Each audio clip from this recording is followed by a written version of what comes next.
Speaker, I listened with my third ear. And one thing, as a student of Eastern government and also a student of Ruto Vandaba on speech, I was happy that the President was very confident, and he actually gave hope to the Kenyans. He was also very clear in his mind to say what was truthful, what could be done, and what could not be done.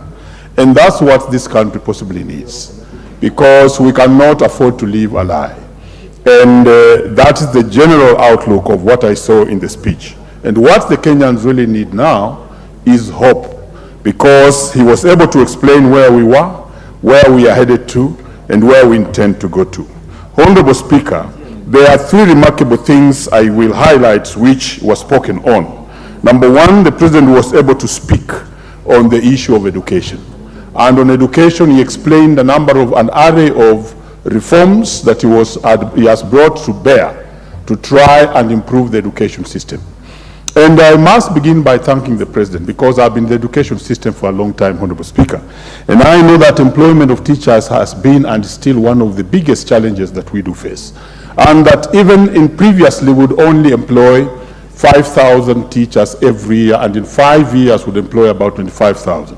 But it's remarkable to actually indicate that within his reign, in 1 year's time, he has been able to employ 55,000 teachers. And that's actually remarkable. I know they are not enough, but I must begin by congratulating for that, because I've been around and I know what happens. He forgot to indicate that also in terms of promotions, we have been having a lot of stagnation of the teachers. And I will be asking this Parliament, when the supplementary budget comes, to actually vie money for promotion of teachers. But he forgot to say that within the period in which he has operated, we have had a promotion of 14,000 teachers in the first phase, 6,000 teachers, and now 36,000 teachers who have been advertised. I would be glad to actually indicate and report to the President that of the 55,000 teachers who employed, and we thank him for that, most of them were interns. And now they are the ones who are in the JSS, and they are now looking forward to becoming PNP, permanent and pensionable. Honorable Speaker, I was in Bomet over the weekend, and most of them are crying out that after the 1 year internship program, they should be confirmed as PNP. I'll be asking this House to support the President by actually vying money to make all those intern teachers who are in our JSS and other parts of the schools to become PNP. Honorable Speaker, the next thing I want to speak on, which came out very clearly in the President's address, was the issue of the economy.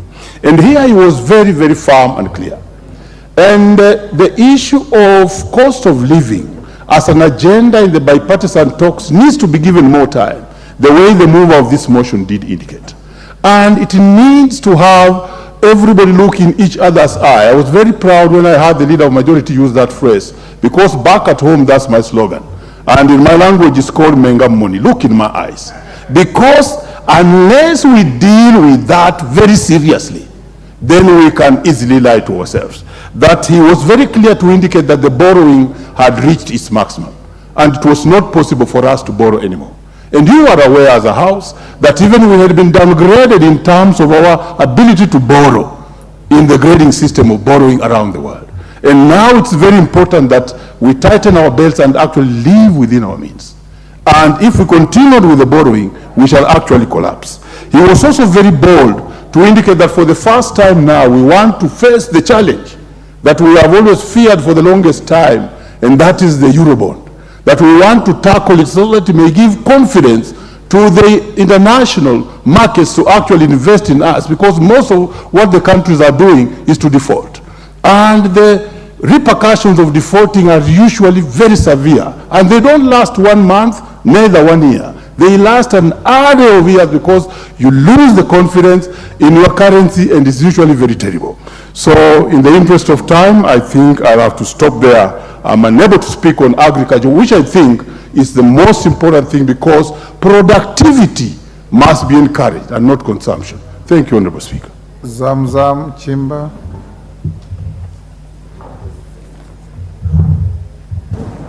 Asante sana Mheshimiwa Spika, na mimi nikiweza kuchangia katika hotuba aliyotoa Rais hivi karibuni. Mheshimiwa Spika, najua hali ziko ngumu sana katika taifa letu, lakini ningependa kumwelezea Mheshimiwa Rais kuwa wale wanaokushauri wawe wako na uwazi na wewe. Si vizuri hapa tukiona wabunge wanampigia upatu wakati ambapo wanajua kuna matatizo. Mheshimiwa Spika, kiongozi mzuri ni yule anapenda kuambiwa hapa kuna shida, hapa uko sawa. Na Mheshimiwa Spika, nimeona rais kweli anajaribu kujibidisha, ila kuna masala ambayo hakuweza kuzungumzia, kwa sababu kiongozi mwema huzungumza yale matatizo alionayo na yale mazuri aliyofanya. Hatukuweza kuona hilo katika hotuba ya rais. Mheshimiwa Spika, Mheshimiwa Spika, hotuba ya rais pia haikuweza kushika hali tata, yani hisia za wananchi zilivyo katika taifa hili. Mheshimiwa Spika, wananchi wanahangaika na njaa, taksi ziko juu, ushuru unapanda kila kukicha. Tumeona zingine katika vitambulisho, tumeona chakula kimepanda juu. Mheshimiwa Spika, kwa hiyo wananchi walikuwa wanasubiri kusikia atashika masala gani yanayogusa mwananchi wa kawaida wa kule chini. Mheshimiwa Spika, Mheshimiwa Spika, nikizingatia kuwa mafuta ama fuel pia imepanda juu, na ukiangalia stima pia imekuwa katika hali tata katika nyumba za Wakenya wengi. Mheshimiwa Spika, Mheshimiwa Rais pia aliweza kukwepa swala hili kulizungumzia, na mimi nataka kumwelezea kuwa rais ndio unajaribu, lakini nafikiri unawashauri ambao hawakushauri vizuri.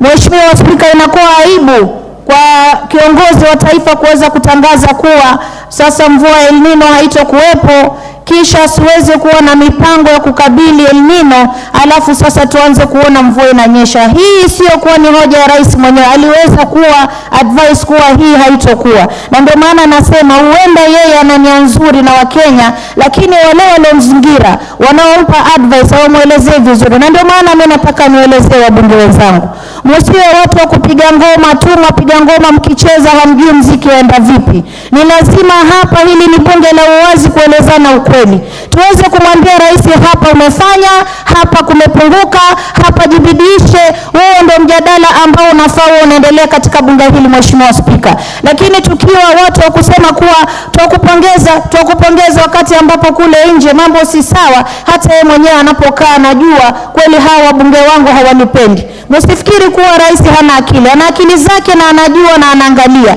Anatamani hata siku moja mbunge ambaye yuko upande wake aweze kumwelezea ukweli kuwa Mheshimiwa Rais, hapa airport kuna shida iko hivi. Mheshimiwa Rais, wananchi wanalia, mafuta yanapanda, hawana chakula. Tunaweza tukafanya namna gani? Na kiongozi mzuri ni yule ambaye kama hali ziko hali mbaya katika taifa, Mheshimiwa Spika, anaangalia, asifanye mambo 1000 kwa wakati mmoja. Achague jambo moja ambalo linaweza kugusa mwananchi likainua uchumi, aweze kufocus na jambo moja, aweze kulitenda kwa ubora zaidi, kisha mengine yatafuatia polepole. Lakini Mheshimiwa Spika, ukimwangalia rais amezingirwa barabara, amezingirwa miundo msingi, amezingirwa agriculture, sijui ataka kufanya mambo 50 kwa wakati mmoja, wakati ambapo uchumi hauko sawa. Na ndio maana mimi kama mama Mombasa sio kuwa nachukia, hapana, nampenda tena sana, lakini nitakuwa mwazi kwake kusema kuwa hali si sawa kule mashinani, na wala asiwasikize hawa wabunge wanaompigia kengele na ngoma. Asikize huku sisi tunamwelezea mambo halisi yaliyoko kwenye kule mazingira ya wananchi kule chini. Mheshimiwa Spika, sisi mpaka wakati huu tumekubali huyu ndo rais, na sisi tunataka kusonga mbele kama Wakenya kwa sauti moja. Na vile tumekubali, tusema asidanganywe hapa na hawa wabunge kumpigia ngoma, ni kuzuri, tunakusifu. Hapana. Kama mama Mombasa, mimi nakuambia rais, hata hawa walimu 59,000 ambao umeajiri, nataka kukuambia ukweli kuwa Mombasa County tulipata walimu 6 peke yake kwa walimu 56,000. Katika hizi za wifi 25,000, mimi nataka kumwelezea rais, Mombasa imekuja 2 peke yake. Kwa hiyo kama anapenda ugatuzi kama alivyosema, pengine wale wanaomshauri hawamwambii vizuri, na mimi kama mama Mombasa County napenda kumwambia kuwa ajibidishe, akazane, lakini asidanganye na hawa waheshimiwa wengine. Asante sana. Mama, what is your point of order, KJ? Mheshimiwa Spika, ningependa utueleze kama mjumbe huyu wa Mombasa amekiuka kanuni za kudumu hapa bungeni kwa kuweza kuwapotosha wabunge, kueleza kwamba kunavyo vituo ambavyo vimebuniwa vya kidijitali, akijua vema kwamba wewe mwenyewe uliweza kutuita mkutano hapa wa Kamkunji na tukaweza kujadili masuala haya ya vituo hivi, kwamba ni majukumu ya wajumbe kuweza kushirikiana pamoja na serikali kuu kubuni hivi vituo ambavyo ni vituo vya kidijitali. Na pia walimu hawa ambao walikuwa wanaajiriwa, Mheshimiwa Spika, nadhani kwamba huyu mjumbe anatupotosha kutuambia kwamba kutokana na wale walimu 56,000 ambao waliajiriwa, ati kwamba ni 6 peke yake ambao wameajiriwa katika kaunti zima ya Mombasa. Mheshimiwa Spika, je, huyu mjumbe anatupotosha, na je, amekiuka hizi kanuni zetu za kudumu? Hayo maoni na namba ni zake. And in future, Mama Zamzam, when your colleague is on his feet on a point of order, you take your seat. Maliza on 30 seconds. Asante sana Mheshimiwa Spika. Nataka nimwelezee mbunge mwenzangu kuwa mimi ndio mama Mombasa na nachunguza na angalia. Na hapa tulikuwa na yule waziri kweli. Lakini wewe unajua kama aliweza kuzindua sehemu 2 ya kuweza kuweka wifi, ikiwa unaweza kupinga hapa, mimi nakwambia usilolijua na usikuagiza, angalia ya kwako ni angalia kwangu. Kule kwetu walimu walikuwa ni wachache sana kuzingatia na namba ambazo zimetolewa 56,000. Kwa hiyo tuweze kuheshimiana, zungumza Dagoreti sijui ni wapi, mimi niachie Mombasa. Napenda rais na namuombea Mungu aweze kukazana, afanye kazi kwa bidii lakini asisikize Thank you, Mama Mombasa. Geoffrey Ruku. Thank you, Mr. Speaker. It is important, Mr. Speaker, I feel that I was not in the House, but I followed the address online from the time the President came in to the last sentence. And Mr. Speaker, I like to support all the sentiment and raised by the end of state and end of government, and to congratulate him for a very job well done for the past 1 year. Mr. President, in his speech, in his national address, he put it clearly that, Mr. Speaker, the appointment of judges, which the 6 judges came in handy to support the judiciary, to support the judicial the justice administration system of our country. And not only that, Mr. Speaker, the allocation of 3 billion Kenyan shillings to judiciary, that is indeed a clear indication that the President supports the justice administration system of this country, which has not been faring very well for a number of years. Mr. Speaker, he also highlighted in his speech address that the Inspector General, setting Inspector General as accounting officer to ensure that the National Police Service is well managed, and at the same time appointing Justice David Maraga to a task force, to lead a task force, Mr. Speaker, to review the terms and conditions of our women and men in uniform.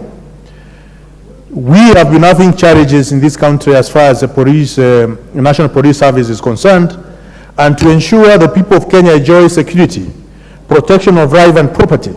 This is something which the President did the very first days in his office, in office as head of state and head of government. Mr. Speaker, in agricultural production and livestock value chain addition, so that the cost of living can come down.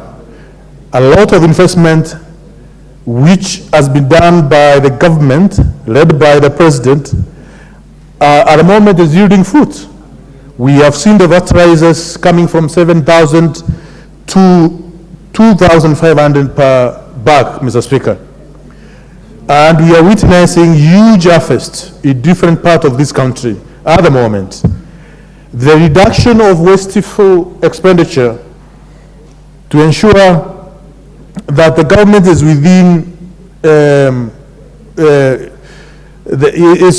is controlling the expenditure.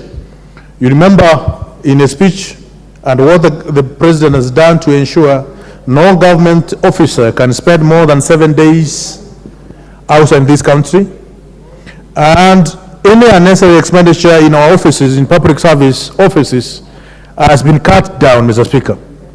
An exemplary performance which has been shown by ASRA's fund with the disbursement of huge amount of money to a tune of that 6.6 billion, Mr. Speaker, and a saving of 2.3 billion, Mr. Speaker. All this is achievement within 1 year, and it has been done by the visionary end of state.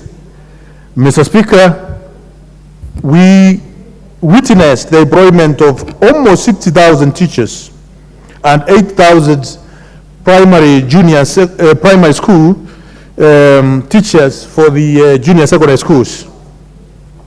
This has been done by a committed president, and in his speech he clearly outlined that, and it is known to each and every person within the Republic of Kenya. This is something which has never been done in the past, and it can only be done through commitment, passion, and diligence in service to the people.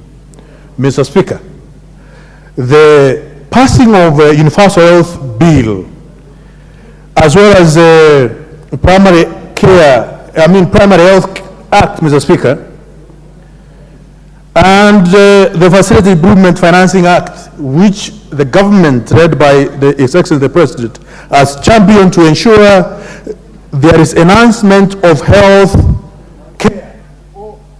Your time is up. James Nyikal. So that you don't appear to be unfairly truncated when you are contributing, you look at the clerk, there's the amber light that warns you. When the amber comes on, you have 1 minute. When the red comes on, you are switched off. James Nyikal. Thank you, Mr. Speaker, for giving me this opportunity to comment on the President's speech, which is in line with our constitutional requirement, Article 132, to indicate the measures and taken and the progress made in achieving the principles that guide us from Article 10. Mr. Speaker, my summary of this really is, once again, we are the list of policies, promises that are to be done. And let me say, a fair amount of report on process indicators, which means what needs to be done and where we have reached, but actually it did bring us to what has actually done. In my view, at these times, what we expect, Mr. Speaker, we expect results that affect our daily lives, not good plans, not processes that have been put in place. For example, Mr. Speaker, we will not tire of talking of the cost of living. We keep saying that actually we cannot go into subsidy, but if you have a crisis in your hands, you first of all deal with the crisis before you go for long-term measures. We keep saying, for example, that the cost of fuel cannot be touched because it is a consumption subsidy. I'll never be convinced, Mr. Speaker, nobody can, that look, a subsidy in cost of fuel is consumption. There is no single mover of economy like fuel. So in my view, subsidy on fuel may be a better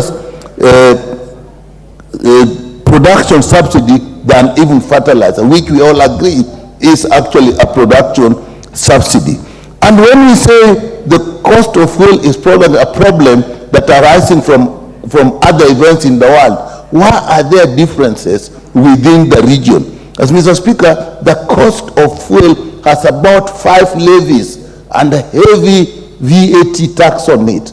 Those are things that we can handle. So I was expecting that at least that one we will take care of. Mr. Speaker, when we talk of in the area of education, we had good indications, primary education funding, primary university education, but up to now really, we are just starting to see the fees being paid, and there are still a lot of students who are in universities and their fees have yet to be paid. When we talk of universal health coverage, we have changed laws. Changing laws is not the same as actually getting results. And I'm worried, Mr. Speaker, even the laws we have changed have opened ourselves to a lot of activity from the private sector. We literally may hand over the processes to the private sector. I'm not so sure we'll get much there. Mr. Speaker, when we are talking of even social protection, we have changed the structure. A member mentioned NSSF. I don't know whether we are aware here that in our new arrangement, there are actually 2 tiers of NSSF payment which are being made by employees, where tier 1, which is a small proportion, actually is what NSSF is going to manage, while tier 2, which is a bigger proportion, is actually going to the private sector.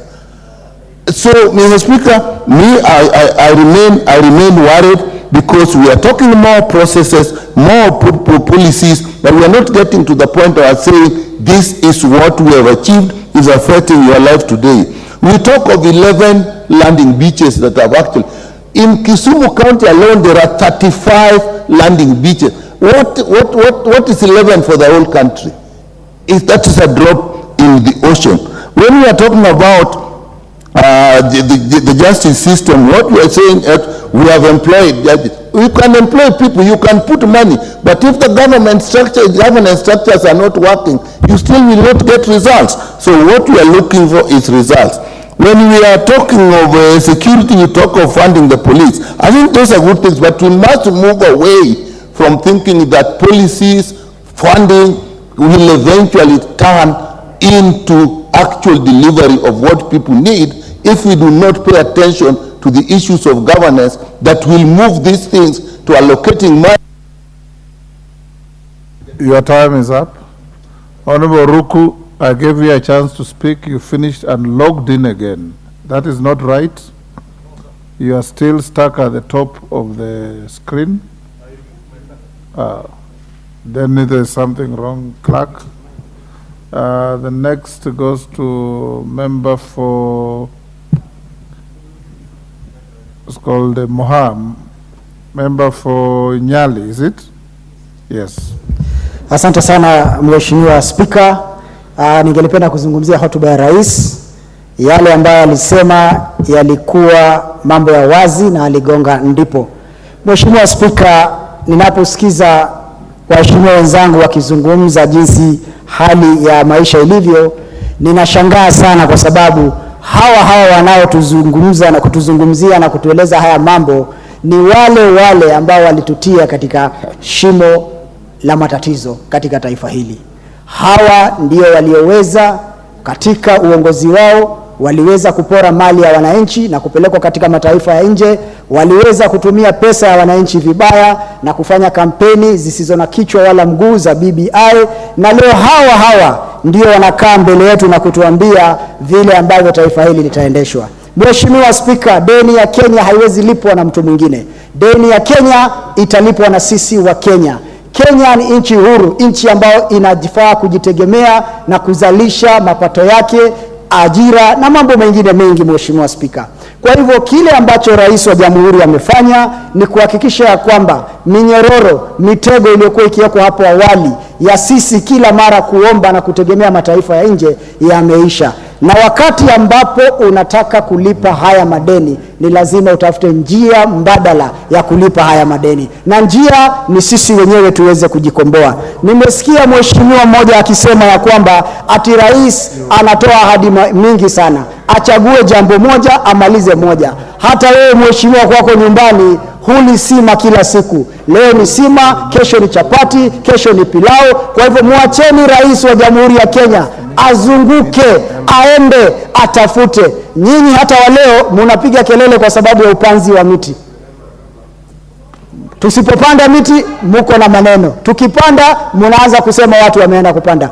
Jambo ambalo ni jambo la Mheshimiwa Speaker. Member for hold Mohas time. Yes, Fatuma, what's the problem? Mheshimiwa Speaker, I would like to, honorable member, to explain to us who exactly is he talking to, because he keeps on pointing at the three of us and saying hawa ndio walichukua deni, hawa wanapiga kelele mtu ukipandwa. Tungeomba utuambie kamili unamzungumzia nani, na kama una habari mimi huu ni mwaka wangu wa kwanza kwa kwenye bunge hili, sina deni la mtu. Order, Fatuma, you are out of order. There are people like Italians who speak figuratively with their hands. The fact that you are in the direction that he's facing doesn't mean he's talking about you. Go on, Mohammed. Asante sana Mheshimiwa Spika. Nadhani wakiambia ukweli wanatafuta vijisababu visivyo na kichwa wala mguu. Nikisema hawa ni nyinyi ambao mlikuwa katika serikali iliyokuwa hapo awali, nyinyi ambao mlienda mkadanganya wananchi na kuwaambia mambo ya porojo ilhali mlikuwa mkipora mali yao. Kwanza nyinyi mnafaa mrudi kwa wananchi, muwaombe msamaha, museme nyinyi ndio mmefanya makosa kwa kuweza kupora na kufuja mali ya Wakenya na kutuletea haya matatizo. Mheshimiwa Spika, hawa walikuja na kifua wakisema ya kwamba tutafanya mambo mengine kwa lazima, na leo mnakaa mbele yetu bila aibu, mnataka kutuambia vile ambavyo taifa hili litaendezwa. Hata hayati Emilio Mwai Kibaki alichukua miaka 2 kujenga nchi. Wewe pia kama mbunge ulipochaguliwa huwezi fanya miujiza na kipindi cha miaka 1. Kwa hivyo Mheshimiwa Spika, yale ambayo rais alizungumzia yalikuwa ukweli bayana.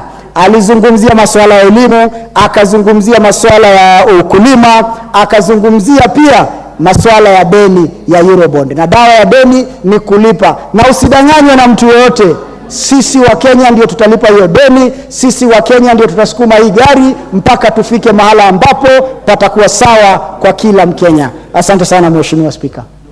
Member for Kapchai.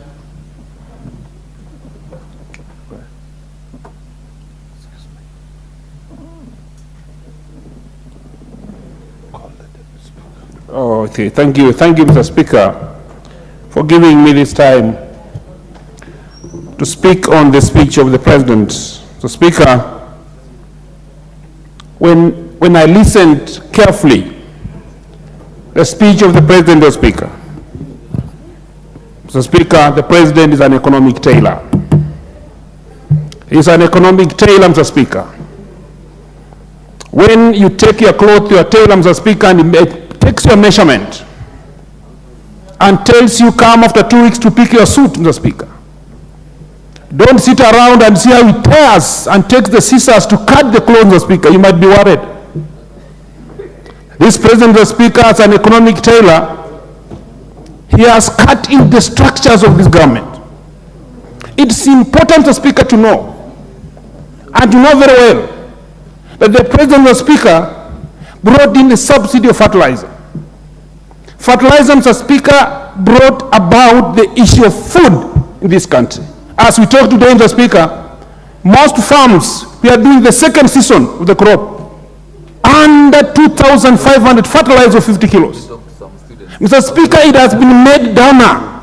Even this fertilizer has been moved from cereal headquarters, Mr. Speaker, to the sub-count levels to give farmers a chance, Mr. Speaker. We're only asking them, Mr. Speaker, that they increase the number so that most farmers get to ease. When we get a lot of food, Mr. Speaker. And I was wondering, Mr. Speaker, when I heard Honorable Bombadi, he said that he is not seeing the signs of development in this country. Mr. Speaker, when we harvest well and we had enough food, like in his constituents, Mr. Speaker, sufurias are now busy. You cannot, if sufurias are busy, Mr. Speaker, they have a lot of food. You can't find them on your head. And that is the reason why you are saying, the Speaker, we start with food. It's not a fact, Mr. Speaker. It depends also with the school you went through. We have something called the Kepner and Toka principle of assessing the degree of danger. And then you start from where? In your house, Mr. Speaker. If today a dog comes to bite your leg, and 2, your vehicle starts rolling downwards because you left it on a free gear, and at the same time your house catches fire, and inside your house is a child who is sleeping. It's upon you, Mr. Speaker, to start making the difference. It's you to make a decision. What do you start with? That's called the Kepner and Toka principle of the degree of danger. You will first start with the house that is burning. Take out the child as the dog bites your leg because you can go to see the doctor. So, Speaker, the President has chosen on what to start with, and the first is food. If we stabilize the food factor, so Speaker, Madam Speaker, this country is getting somewhere. Two, Madam Speaker, infrastructure to the sensitive areas of this country. We need better roads, Mr. Speaker, to go inside to get where food is produced, agro-based zones, where we can get fresh milk from the farms straight and quickly, 2 hours, back to static time, to reach the centers and cooling centers. That's what we need, Mr. Speaker, in this country. We need roads that can feed in to get some of these perishable foods from inner parts of this country to come to the markets. That is what the President is focusing on. So, Speaker, I want also to say something, that the national dialogue, that due to the magnanimity of the President, due to his magnanimity, Madam Speaker, he chose that we come together and talk. We expect fruits from this dialogue. We also want to know, Mr. Speaker, that we are not doing things at futility. When it will come to this house, Madam Speaker, let us work on it and see how better we can make of it. But, Madam Speaker, I cannot finish if I cannot mention that the President and the First Lady are a praying family. A praying family, it makes a praying nation. And if we pray together, Mr. Speaker, and we work hard, Madam Speaker, this Kenya is getting somewhere. Thank you, Madam Speaker.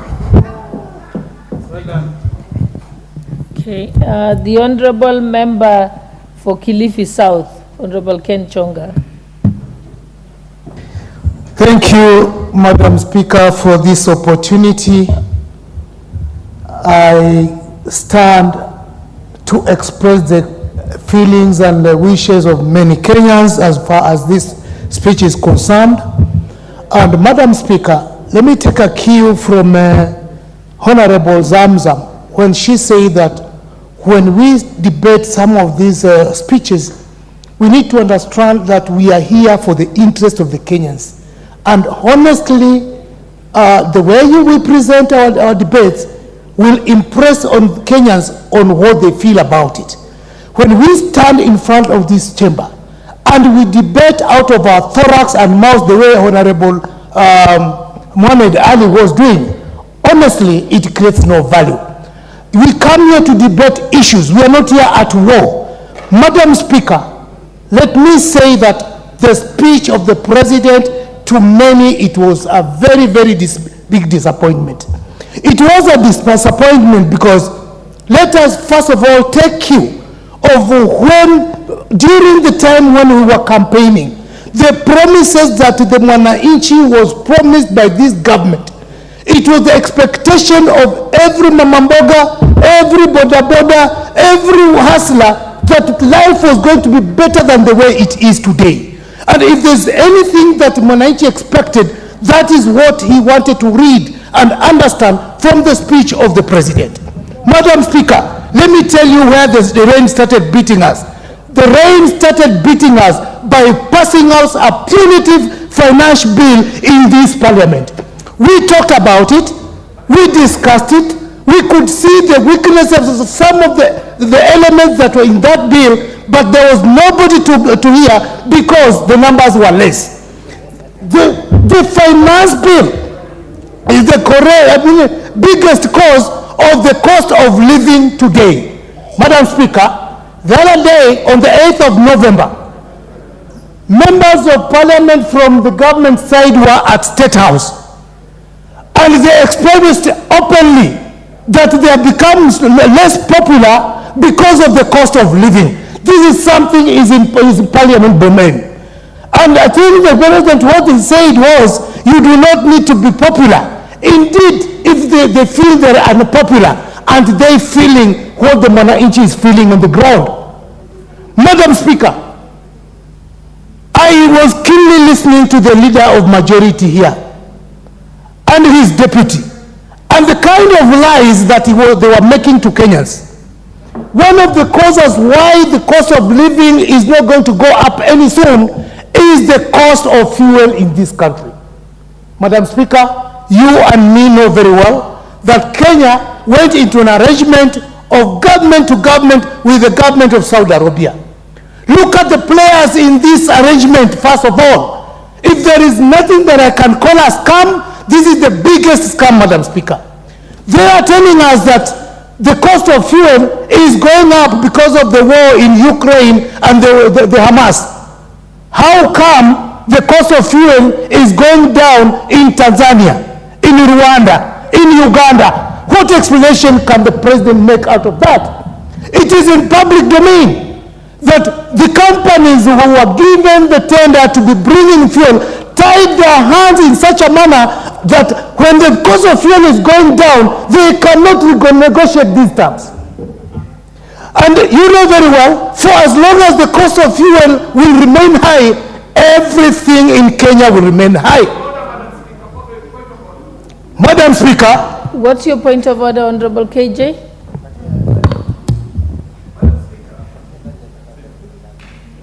Madam Speaker, as emotive and as misinformed as the Honorable Chonga might be, is it in order for him to say that we are speaking lies here or the president is speaking lies? To the best of my knowledge, Madam Speaker, this is very unparliamentary language that goes against even our standing orders, Madam Speaker. So I think it is in order that the honorable member withdraws that statement on the issue of lies. It is unparliamentary language. He needs to withdraw and apologize, Madam Speaker. Honorable Chonga, if you make a allegation. Madam Speaker, if you heard me very well, there is nothing that I called a lie. Maybe I should use a different language for KJ to understand what I'm talking about. What did you say exactly?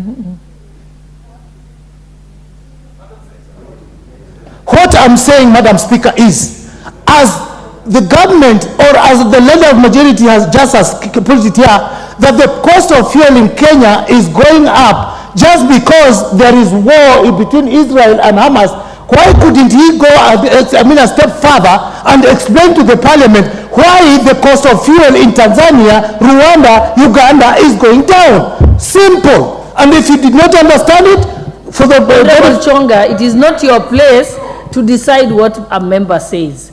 You say your view and let the member say their view. Thank you. I stand guided, Madam Speaker. Madam Speaker, I know my time is up.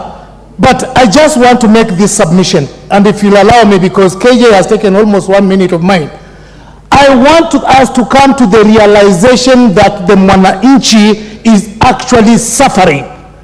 As much as we are fixing the agriculture sector and many other sectors, we need to know how the cost of living can come down.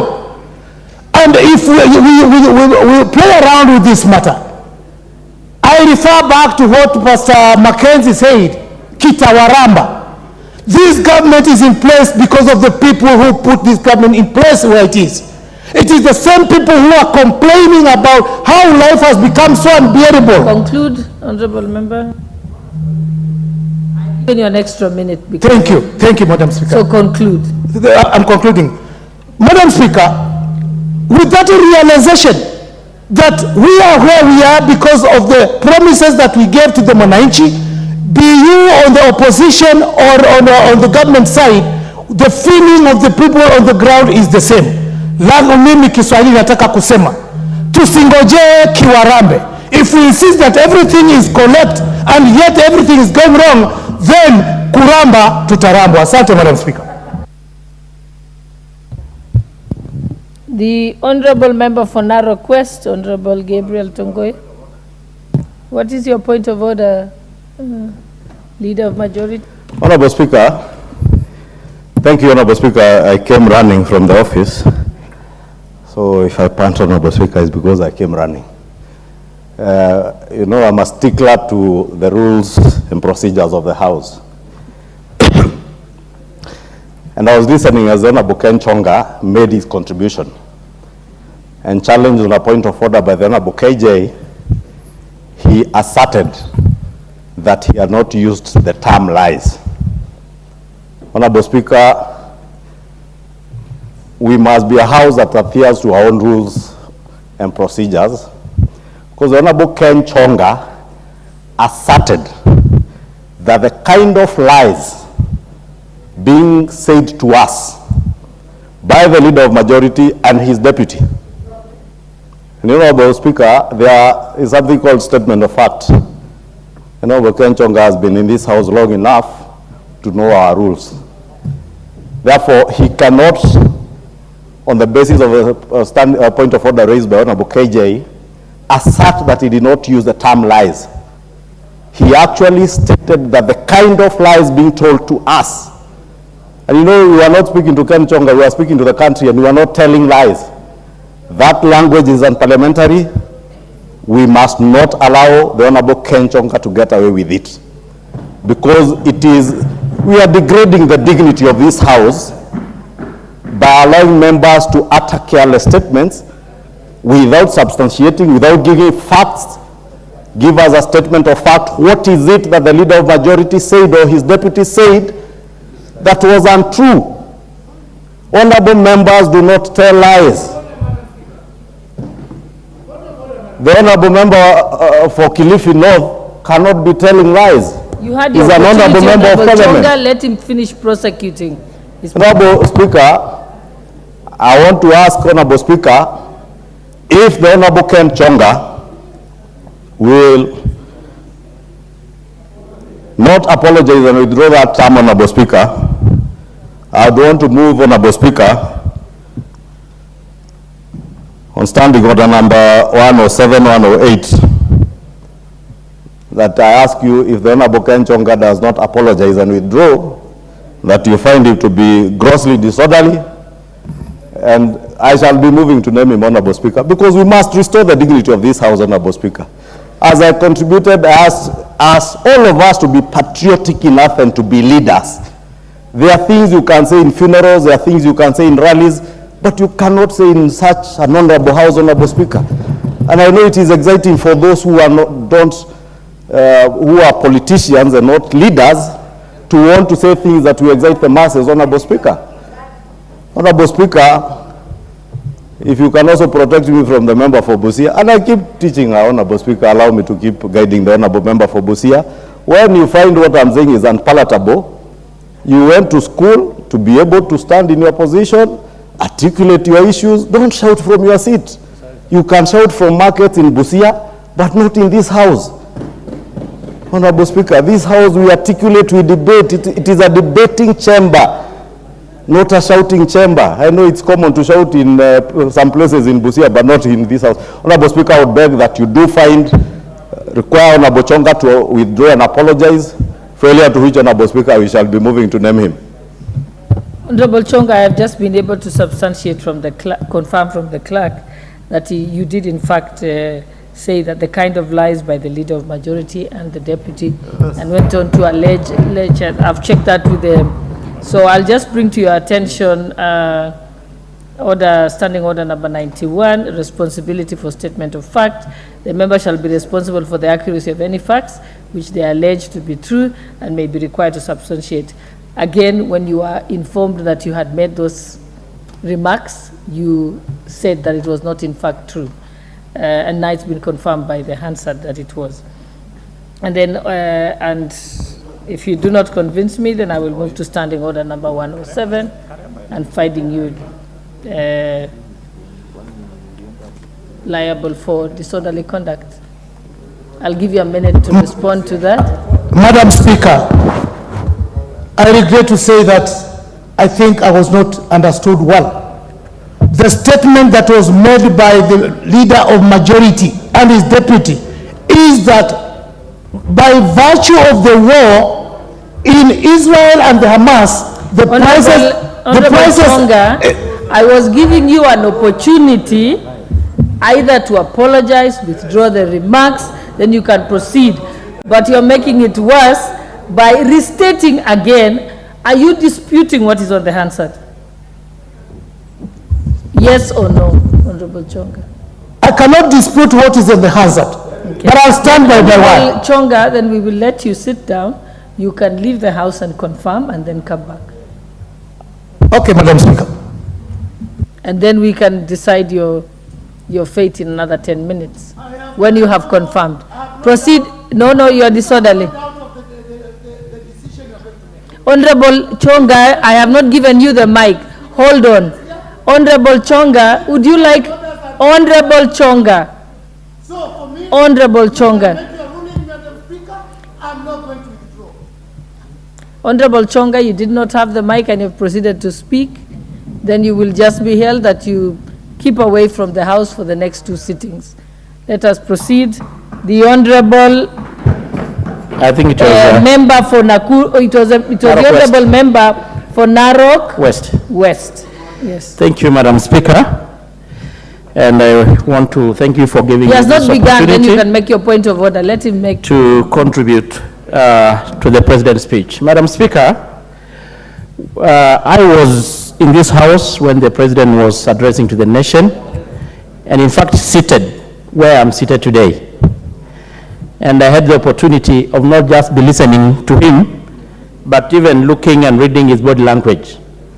And I was so convinced that the President really was aspiring hope to Kenyans.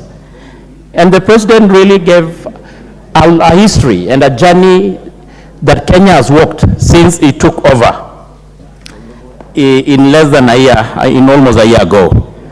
Madam Speaker, he managed to address several issues so important to Kenyans, ranging from matters economy and the trajectory of Kenya's economy, of course, my issues of food security, matters to do with the security, the housing, UHC, and many others. And I want to mention a few, and of course, starting on matters national security. And the President started by outlining what he committed to Kenyans, and that giving the national police the financial autonomy to enable them to execute their mandate in serving Kenyans and ensuring that Kenya is safe. And the President lived true to his promise to Kenyans that in Presidential Executive number 1, the President gave the police the financial autonomy, and I can confirm that as the chair of that committee, Madam Speaker. It is true that Kenya, we have been having security challenges ranging from cattle rustling, the terrorism, especially the issue of boundary in North Rift and Northeastern and actually some part of the country. And our very disciplined and committed and very competent security forces has continuously been executing their mandate to ensure that Kenya is safe. And it's just good to mention, Madam Speaker, that in the endeavor to make sure that our police officers and our security forces are well equipped to execute their mandate, the modernization program that the President has been promising to Kenyans is on course to ensure that our security forces are well equipped to address the security challenges. We can all confirm, Madam Speaker, that the issue of cattle rustling and boundary in North Rift has really significantly reduced. And even members in this House from that region can confirm the same. Of course, we have still a few challenges. They are not there, but we are really up to the task. You also mentioned about the issue of NYS, that we are going to double the intake and ensure that the 80% of the NYS are going to be taken during the future recruitment into our security forces, being the police or the KDF. Madam Speaker, on the issue of international obligation, we are on the right track as a country. It is true, we are proud to be Kenyans. Kenya has been known and they have really cemented their position in the global arena, especially in matters peace. We are currently participating in several countries, helping those countries stabilizing the peace. And even it is in this that I don't want to preempt, but we know, of course, the issue of anticipated deployment of our forces to Haiti to help that country to maintain their peace. Madam Speaker, on the issue of food security, the President was able to really put it in clear terms what the Kenya Kwanza has managed to do, starting from subsidy on fertilizers, which has enabled the produce, the food, which has really enabled, Madam Speaker, the harvest to double in less than a year. You has talked about issues to do with the provision, reducing the post-harvest by provision of the dryers. And I'm proud they talked about the first consignment is just on, it will be in the country in a short, maybe in a week or two. Madam Speaker, on the issues of UHC, we know that this House passed a bill to include the issue of Health Facility Improvement Fund, which will be able to ring-fence the funds that generally generated by health facilities to enable them, make sure that the funds are used to improve the facilities, and of course continue to make sure that our health facilities give the services, needed much services to Kenyans. And it is going to be a game changer, Madam Speaker. We know in communities where we come from, what really has continuously affected communities, at times even causing them to lose, even sell their property to include land, is the very high bills from the hospitals because of lack of cover, insurance cover. This is going to be a thing of the past once this program is rolled. And it is a big achievement, and it is a commitment and a promise that the President has really lived up to. Madam Speaker, on the issue of housing, and of course here seated right on my right hand is the chair, we have really made a progress, a very big progress on the same.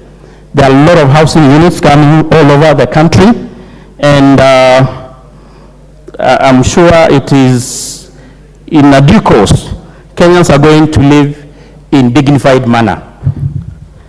Madam Speaker, the other issue that I want really to talk about is the issue of the economy, and more importantly, the issue of the Eurobond, a debt that has continuously been a concern to Kenyans.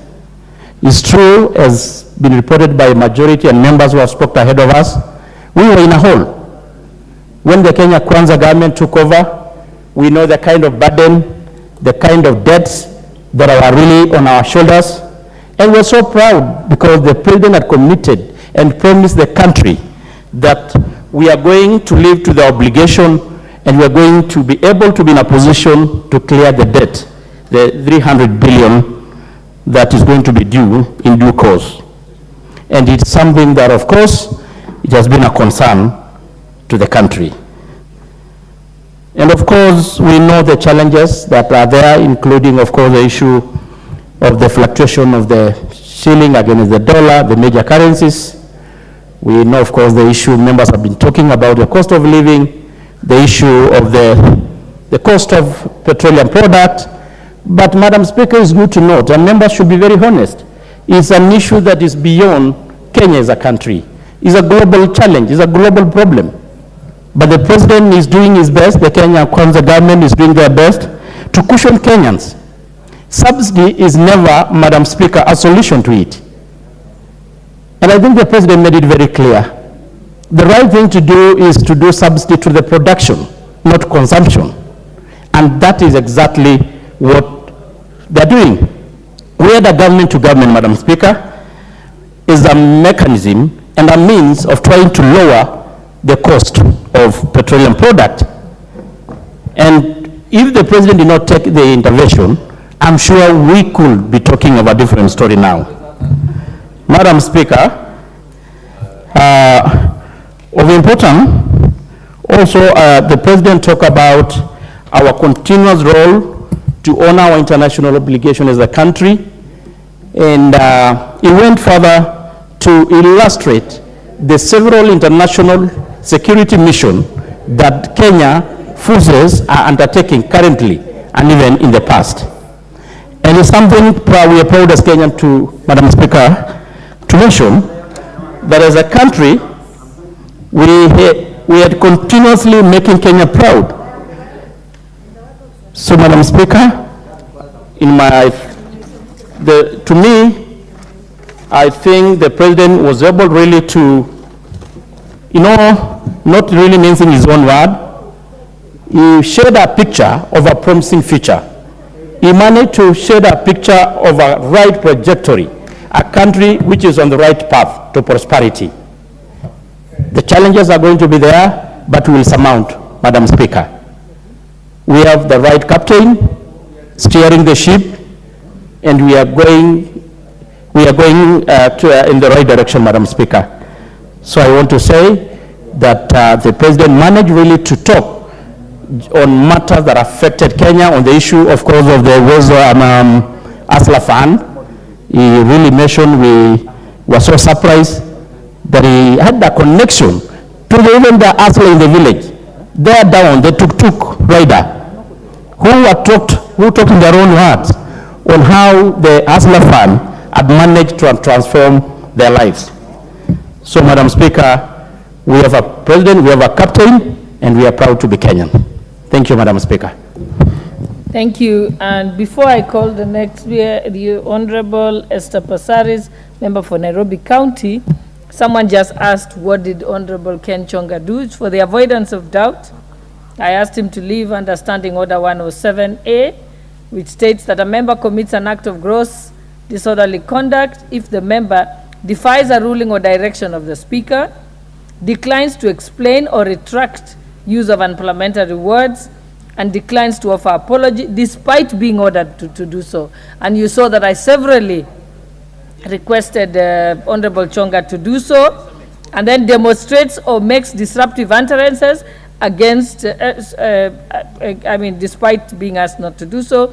And you saw that even without the mic, he continued. So it's on that basis, because the standing order is quite clear, that the Speaker may call upon the member whose conduct is grossly disorderly to withdraw immediately from the presence of the Assembly for a minimum of 5 days and a maximum of 28 days. So he has to keep away from the presence of Parliament for 2 days.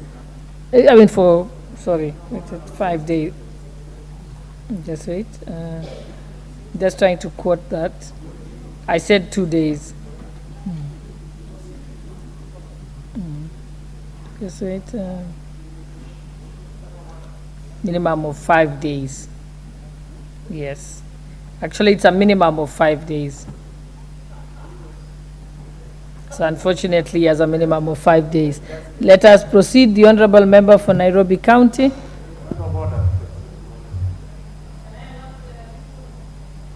Member has not even spoken, Honourable Passaris. What is the point of order about?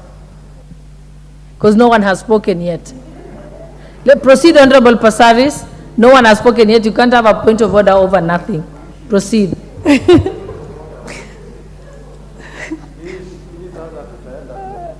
Thank you, Honourable Kibagendi. Sorry, I was referring to a decision I'd already made, so it's not a new matter. Proceed, Honourable Passaris. Thank you, Madam Speaker. Thank you, Madam Speaker. Madam Speaker,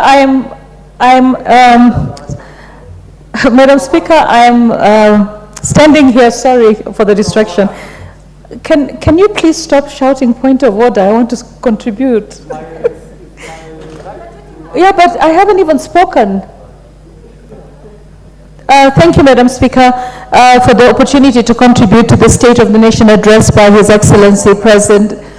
Madam Speaker, I need some protection here because I keep speaking and he keeps saying point of order, so I really don't know what I'm supposed to do. Okay, so I want to contribute to the motion. Honourable Passaris, ignore him and address Madam Speaker, I suffer from OCD, and the problem is he's right next to me, so he's really distracting me. Please, can you wait until I finish and then... Don't address him, address the chair. Through the chair. Okay, Madam Speaker. You're losing your time. Madam Speaker, I take this opportunity to speak to the State of the Nation address by His Excellency President William Ruto. And I have to say that the first thing that caught my attention is the respect that the President gave to the august House by calling us distinguished members, democratically elected. And also, I have to take note of the fact that every time we have a function where the president is, he gives utmost respect to elected members, which I never saw in my last tenure in Parliament. So I have to commend him for that. That puts us in a relationship where we can actually respect each other and work together. The president talked many times, mentioned the word national values in his speech. And I think we need to really have the national values of our country defined, because that is something that once we understand what our national values are, then as citizens and leaders, we should be able to move forward. And our national values are enshrined in our constitution, and they are also enshrined in our national anthem. But I think we have forgotten our national values, and the reason why I say that is because sometimes when I take a drive on the highway and I see the street lights that have been put by the various bodies that put street lights on our roads, and I see that the street lights with solar have all been stolen on the highway, I feel that somewhere along the line we have no respect for the things that the investments that we make to get this country to become progressive. So I feel that we need to do a lot of work in defining our national values to the people.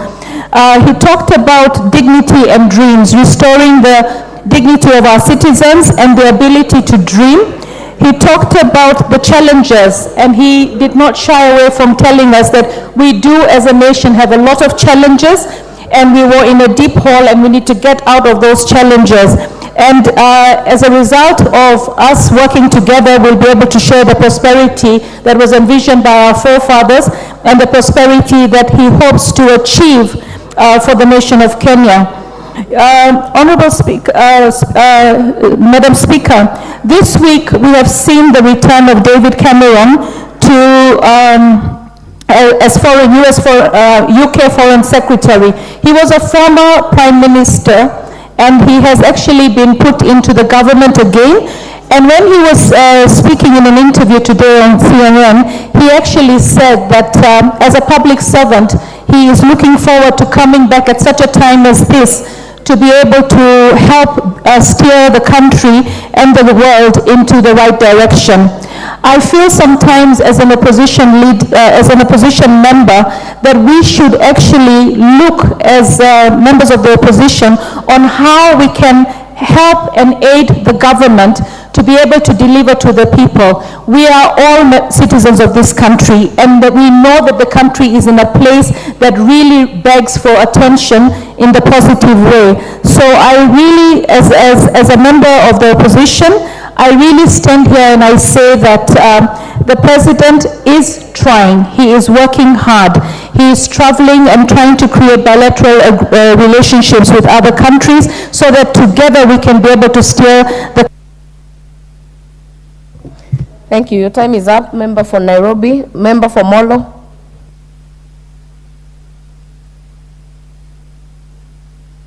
Yes. Thank you very much, Madam Speaker. I am not the Chair of Finance Bill, I'm the Chair of the Committee of Finance and National Planning. Honorable Speaker, a lot of conversation here has been around subsidy. And I'll try to take the first 2 minutes to really explain why subsidies are not a solution to reduction of price. If you look at a demand curve, Honorable Speaker, a demand curve slide, if you have prices on the vertical on the left and quantity here on the right.